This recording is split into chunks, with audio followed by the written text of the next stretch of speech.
we're going to go over the trade we took on Friday, which was 378 puts. Okay, so first off, just for the overall bias on the day, I like to look at the one wave daily, and you can see that on Thursday, we set up this H5. And if you go into Option Analyzer, look at H5.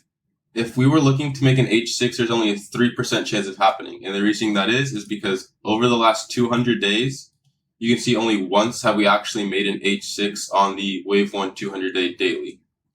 So going into the day, we just had an overall bias that we weren't going to get upside because, again, with the fractals, you just want to play the odds, and the odds are pointing towards downside. I'm not going to take calls when there's a 3% chance of ending green on the day.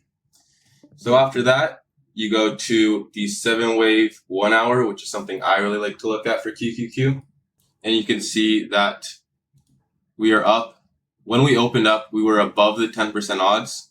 And what that means is the odds of continuing going higher are less than 10%.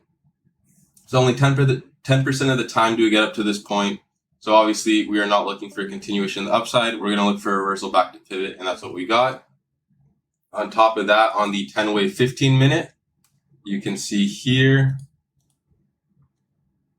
on Friday, the 50% odds was down a little bit lower, so we were touching the 50% odds. And then on top of that, on the 20-wave 5-minute, the 50% odds, again, was up here at this cluster at 378 or 380.82.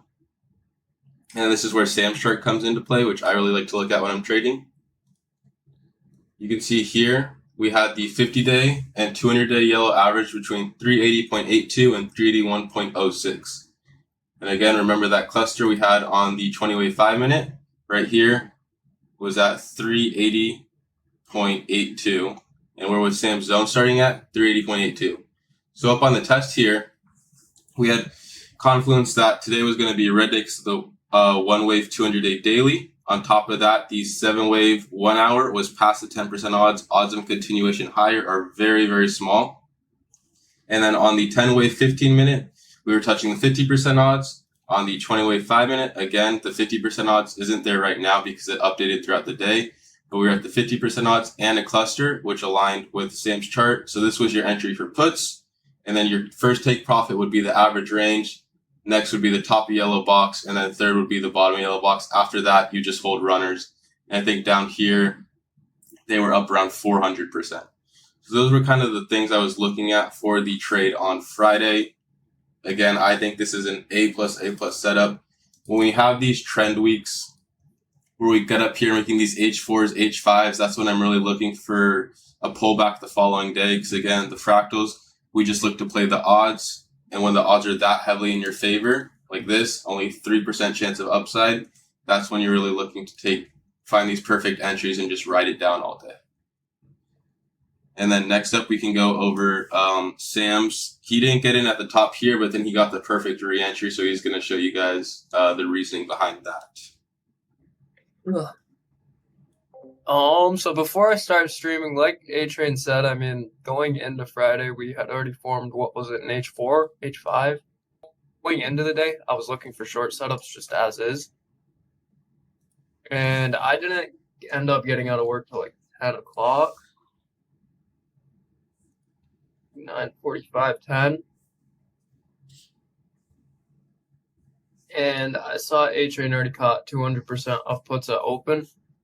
And for starters, that was just a gap fill, so I still thought there was more downside to be seen throughout the day. So I waited for my next entry, which, it was contradicted for a second. I took like an early entry, I want to say right here, and I ended up getting stopped out for like a 10% loss when we closed above this standard deviation line on linear regression.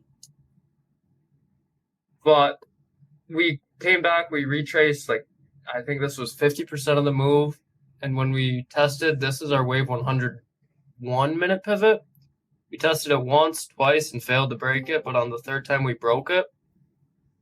So I just waited for us to break it. We came back and retested. I added puts here with the stop loss would have been a close above the pivot at the time. I want to say it was like $29 a contract when I entered here. And my targets were going to be this pivot, the bottom of the yellow, and then the average range. So by the time we hit average range, it was at 0.60 from 0.29. And the reason for injury is, I mean, we already had a move to fill the gap. We did bounce out the bottom, yes, but when we came back to retest our pivots, there was no momentum past the pivots. We broke above, but we never had a push of these highs. This was the high that was set, and it never got pushed or closed above since it was set. So I waited for our next break of structure. We broke below pivots, took my entry, stop loss, and just let it ride, hit my take profits. I didn't line anything up with the fractal like A-Train did, because at the time, I was just getting home, getting my setup made, but for the most part, it was an A1 setup. The only thing I would have liked to see is actually looking at the fractal at the time.